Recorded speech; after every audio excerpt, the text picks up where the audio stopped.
Vou dizer, por exemplo, que você tem um cão que se apegou por muitos anos. É óbvio que o velho Roger está envelhecendo.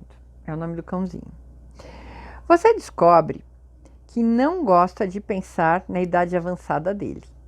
Conforme você se pega fazendo isso, percebe que esses sentimentos são sinais de alerta que você não está lidando com a situação emocional. Você também se pergunta: que propósito o cão está servindo na minha vida? Que serviço emocional está fazendo para mim? Amor, companheirismo, devoção, entretenimento, diversão. Deixar o cão ir deixa essa necessidade emocional incompleta? Olhando dessa forma, uma parte do medo pode ser reconhecida e rendida. Uma vez que o medo vai embora, você não precisa recorrer à negação e fingimento para si mesmo de que o Roger vai viver para sempre. Quantas vezes a gente faz isso? A gente sabe que vai ter uma coisa que vai acabar. Um relacionamento, um trabalho, nosso cãozinho, uma pessoa querida. A gente sabe que ninguém é para sempre. E na hora que a gente começa a encarar isso de verdade, começa a vivenciar, viver isso e fazer essas perguntas, você sai dessa tristeza e vai para o nível de aceitação. Fica diferente, né? Outra emoção associada à tristeza e luto é a raiva. A perda de algo importante frequentemente nos traz um sentimento de raiva, que pode ser projetado no mundo, na sociedade, em indivíduos, em última análise, em Deus, que é mantido como responsável pela natureza do universo. Você nunca falou, esbravejou contra Deus? Deus, eu tô brava com você porque você me tirou essa pessoa da minha vida. Eu lembro que quando meu tio faleceu, nossa, minha mãe ficou com muita raiva porque ele tinha ido embora. E ele era o braço direito do meu pai. E era uma pessoa muito querida, sabe aquela pessoa boa que ajuda todo mundo? Então foi muito engraçado, ela não sentiu tristeza, ela sentiu muita raiva. A raiva resulta da recua prévia de aceitar o fato de que todos os relacionamentos e as posses nessa vida são temporários. Nós temos raiva porque não aceitamos que tudo é temporário na vida, mesmo o corpo físico. Nosso maior apego eventualmente precisa ser rendido, conforme todos nós sabemos. A gente sabe que mais cedo ou mais tarde a pele vai ficar flácida, vai vir rugas, vai vir cabelo branco, você não vai ter toda a energia como tinha antes, mesmo se cuidando. O tempo, ele vai passar. A gente pode fazer o nosso melhor, mas a gente nunca mais vai ter aquele corpinho de 20 anos de idade. Sentimos que o que se torna importante e reconfortante para nós é o apego permanente.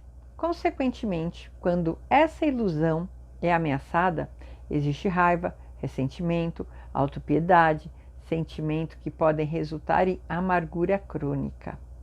Raiva impotente é associada com o desejo de mudar a natureza do mundo e a impossibilidade de fazê-lo. A gente não pode mudar o mundo. Ele é do jeito que é. Não adianta você querer mudar.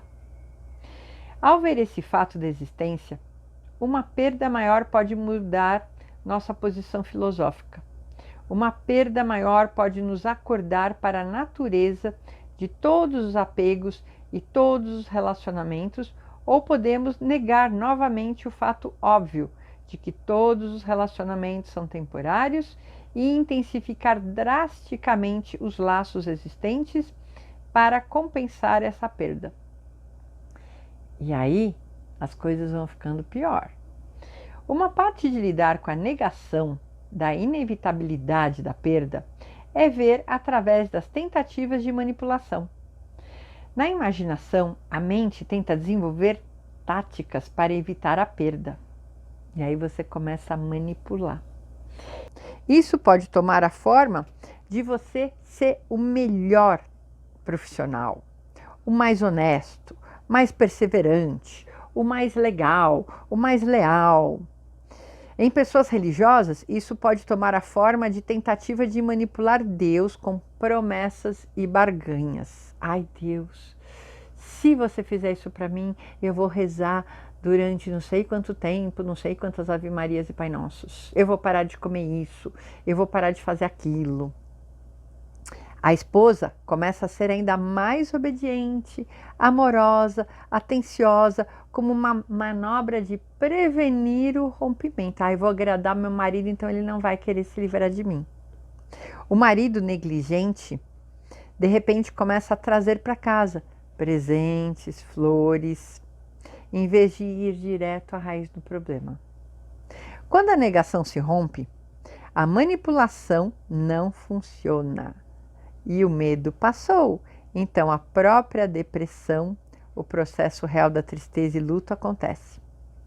Todos esses estados emocionais podem ser trabalhados de forma muito mais rápida pelo processo do deixar ir, no qual a inevitabilidade das emoções da tristeza é rendida e substituída por uma vontade de deixar ir a resistência, e o processo acontece e se completa.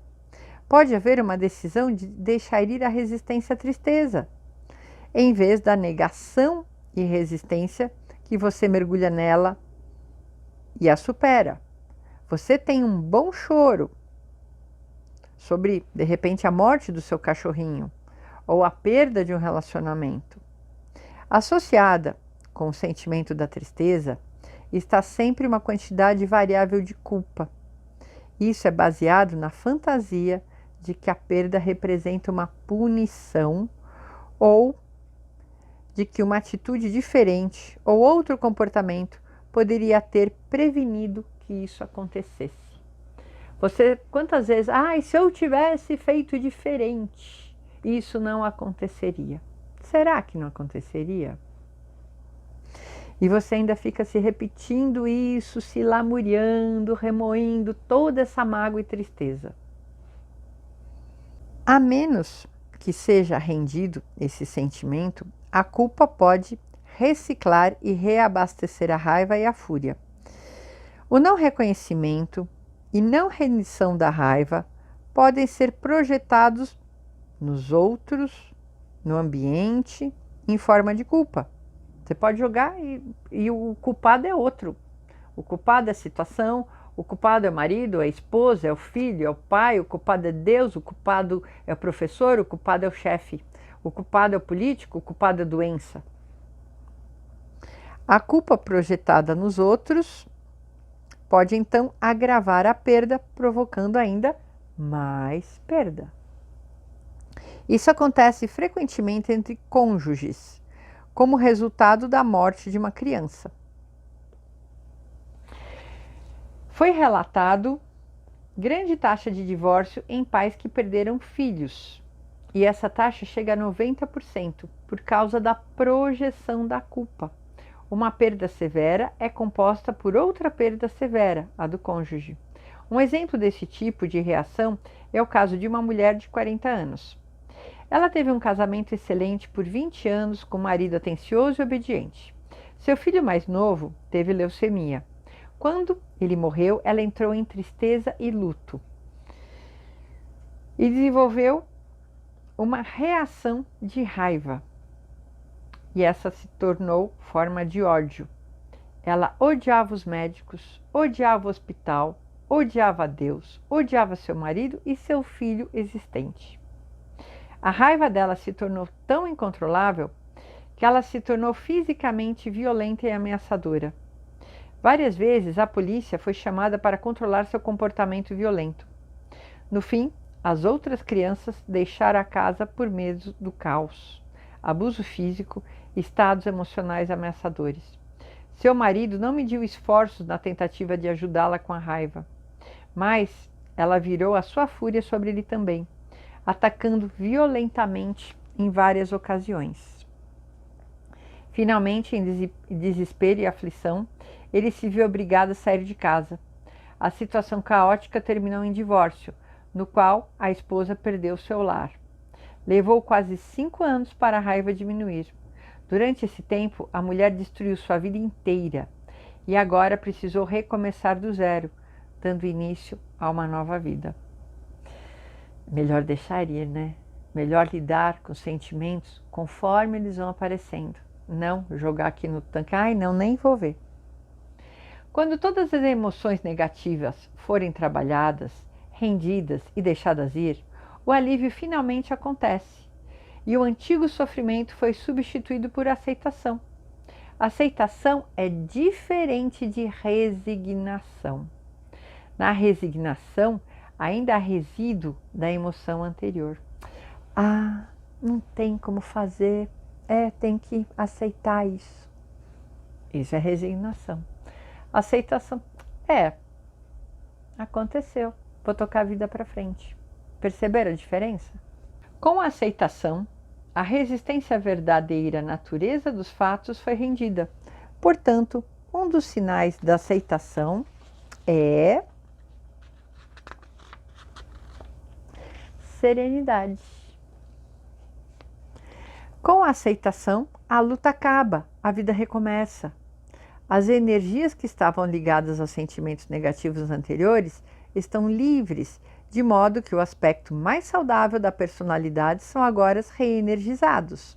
Os aspectos criativos da mente desenvolvem oportunidade para novas situações de vida e oportunidades mais distantes para amadurecimento e experiência, acompanhados por um novo sentido de vivacidade.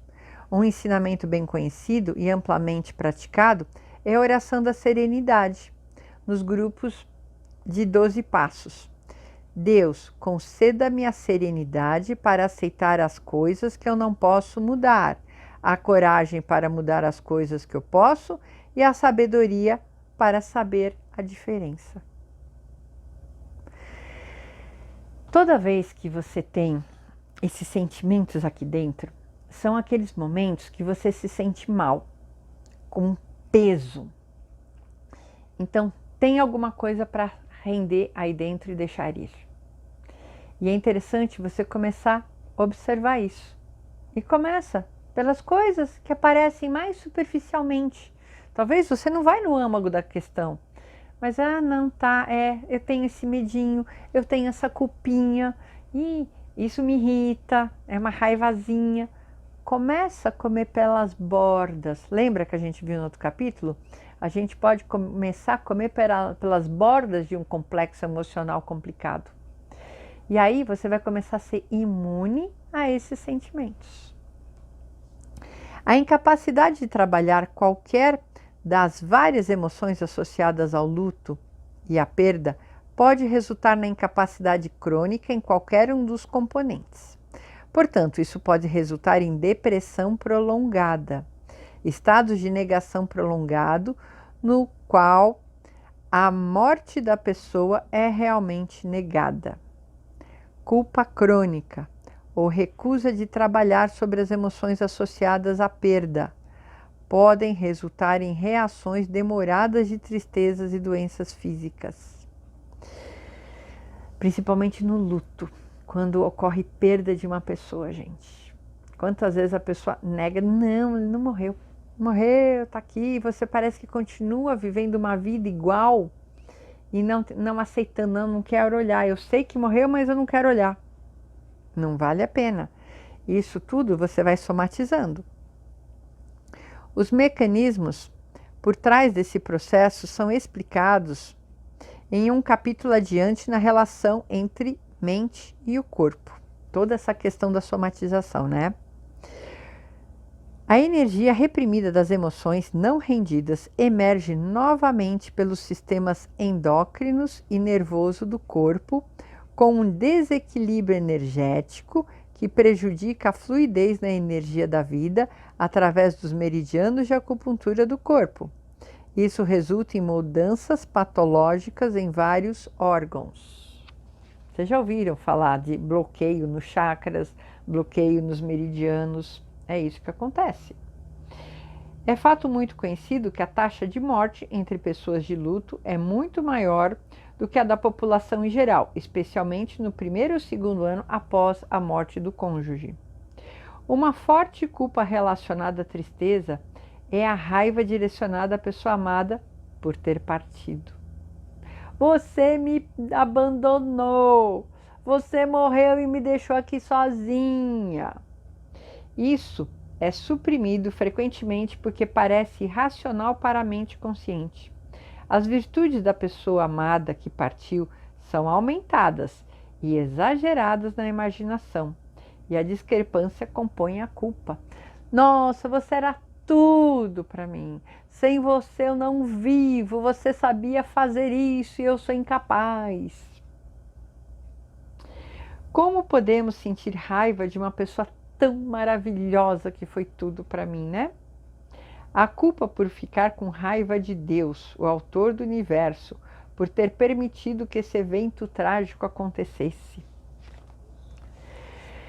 Uma mulher de 70 anos chegou ao escritório com múltiplas queixas físicas.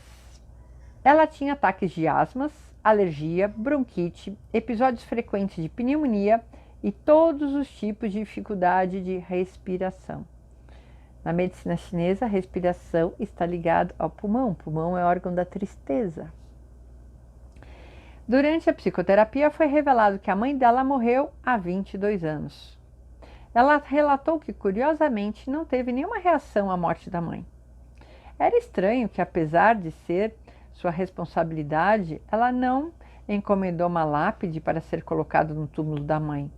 Pelas informações dadas, era óbvio que ao qual ela era obviamente porque a mãe se recusava a preencher todas as suas necessidades de dependência. Então essa filha era dependente e a mãe não permitia essa dependência. Ela não acatava e não fazia tudo o que a filha queria. Demorou vários meses para trabalhar essa negação. Negar que sentiu a falta da mãe, que foi associada com culpa sobre a raiva de que a mãe ter morrido e ter deixado. Essa raiva foi direcionada interiormente para si própria, para a mulher, em forma de culpa, que também expressou seu desamparo e vontade de chorar pela sua mãe. Esse desejo suprimido de chorar pela perda de sua mãe a levou a sentir constantemente que não conseguia respirar. Ela odiava a si mesma pelo fato de seus sentimentos de amor e ódio em relação à sua mãe. E a soma total de todas as suas emoções reprimidas emergiram novamente em forma de queixas e sintomas respiratórios múltiplos, doenças psicossomáticas. Conforme foi trabalhando seu luto demorado, a reação para a tristeza e perda começou a emergir. A extensão de sua resistência de trabalhar sobre essas emoções e a forma como essa resistência resultou em seus sintomas físicos se tornaram muito claras para ela. No fim, ela começou a frequentar um treinamento profissional para se tornar terapeuta e trabalhar com pessoas que estão morrendo em instituições de tratamento mental. Então, ela foi trabalhando tudo que ela reprimiu. Ela não chorou pela mãe. Então, e isso foi acumulado em algum canto. Conforme que ela foi trabalhando, ela conseguiu até ter vontade de fazer uma formação, ter energia, ter disposição e se tornar um ser que ainda ia ajudar os outros. Olha que transformação linda! Prevenindo a tristeza. A partir da natureza dos processos que descrevemos, torna-se evidente que o luto severo, uma perda e as reações patológicas que vêm a seguir podem ser prevenidos pelo reconhecimento precoce e pela rendição antecipada dos sentimentos associados às causas, enquanto eles ainda são leves e podem ser manuseados sem sofrimentos excessivos. Lembra que eu falei? Começa a trabalhar o sentimento quando ele está começando a vir. Não vai reprimindo. Aceita, estou com uma tristezinha hoje, tá? Acolhe essa tristeza no teu coração. Hoje eu estou um dia mais quieta, vou ficar quieta. Eu vou olhar para essa tristeza, vou ficar um pouquinho com ela. E logo ela passa. Como vimos, a base do luto e perda é apego. somado à negação da natureza transitória de todas as relações. Podemos começar a olhar para a nossa vida, identificando as áreas de apego e nos perguntando quais necessidades internas elas estão satisfazendo. Que momento viria à tona se eu perdesse? Como minha vida emocional interior pode ser equilibrada de modo a diminuir a dimensão, o grau e o número de apegos com os objetos externos ou pessoas? Quanto maior o apego ao que está fora de nós, maior é o nível de medo e vulnerabilidade à perda. Podemos nos perguntar: por que nos sentimos tão incompletos? Por que estou tão vazio por dentro e tenho que procurar soluções em formas de apego e dependência dos outros? Ó que pergunta maravilhosa. Por que eu estou tão vazio por dentro e tenho que procurar soluções em formas de apego e dependência nos outros? Podemos começar a olhar para a nossa área interna de imaturidade. Especificamente, precisamos examinar onde estou procurando obter amor em vez de doá-lo. Lembra que é dando que se recebe? Você quer amor? Então comece a dar amor. Aí o amor vai emergir de dentro de você e você vai preencher esse vazio.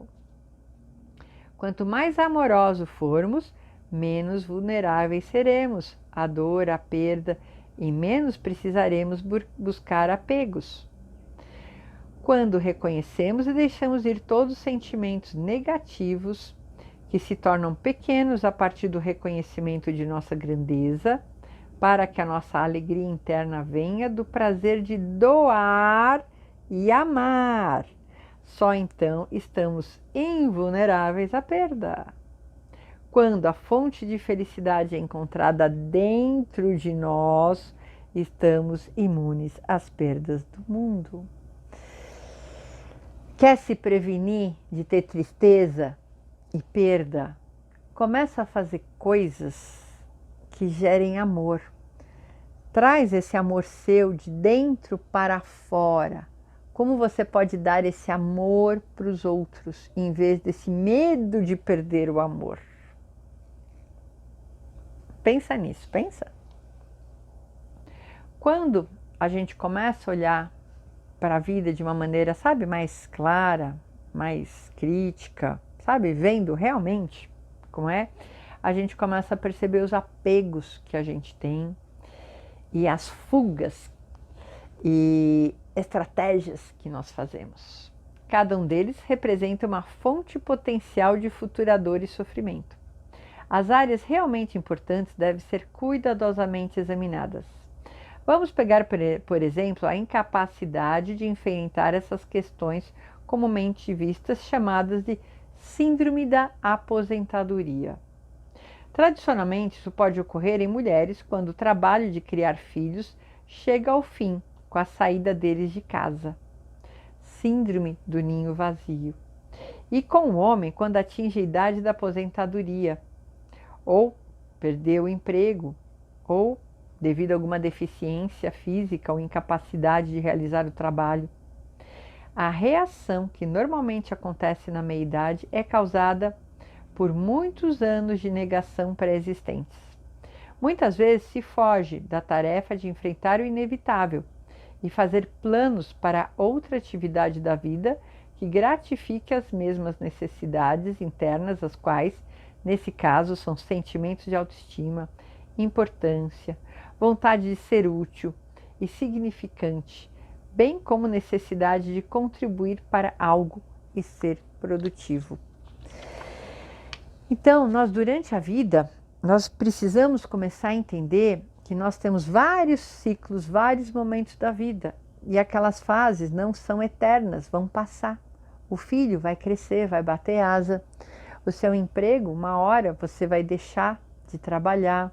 E aí, o que você vai fazer no lugar disso? Você já pensou? E é interessante a gente começar a criar.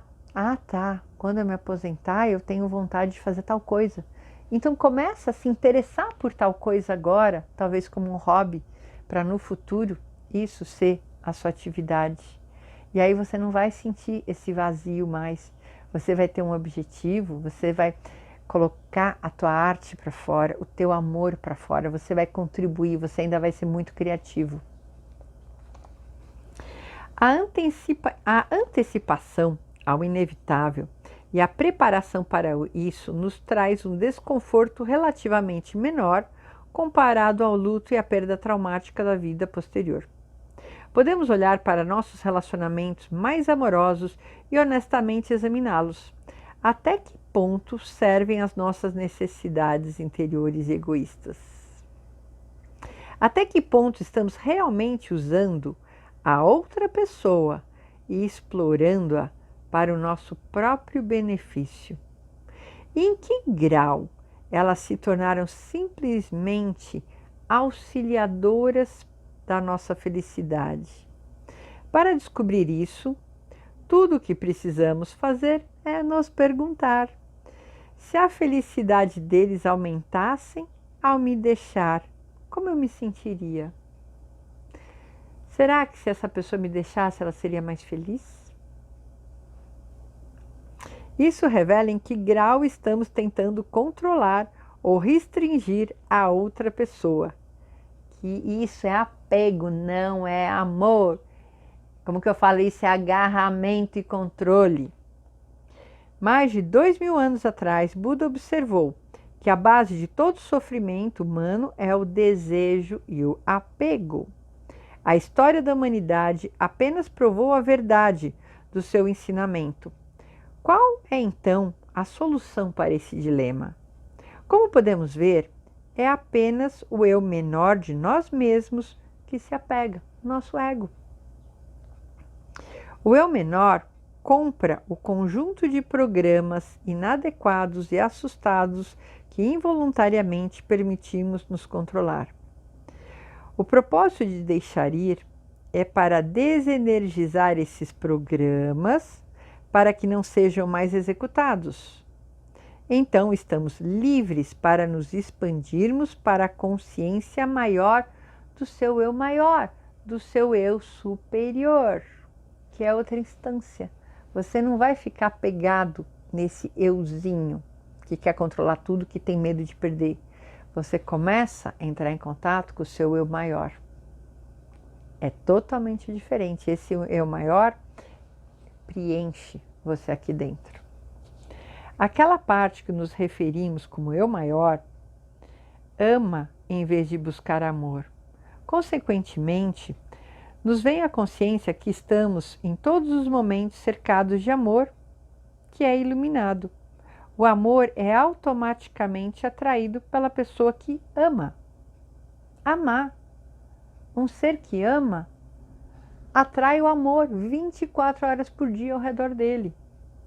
Por deixar ir constantemente nossos sentimentos negativos, curamos nossa dor presente e profilaticamente prevenimos a ocorrência da dor futura. O medo é substituído pela confiança e com ele vem a profunda sensação do bem-estar.